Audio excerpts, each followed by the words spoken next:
গান্নুর অঞ্জলি তো আমি মণ্ডপে দিতে যাব, তাই বলে আমার আসনে যে গান্নু অলরেডি বসে আছে ওকে তো ভুলে গেলে চলবে না।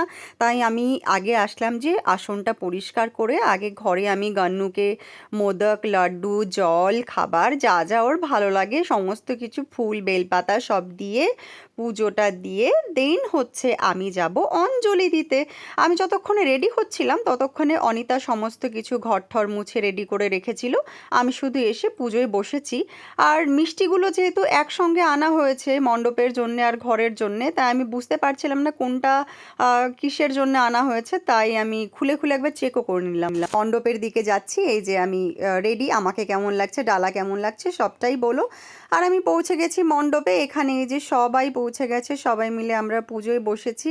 আর এই যে দেখো আমাদের গান্নু, আর গান্নুর সামনে আমরা সকলে বসে আছি। मंगल मूर्ति मोरिया, मंगल मूर्ति मोरिया, मंगल मूर्ति मोरिया।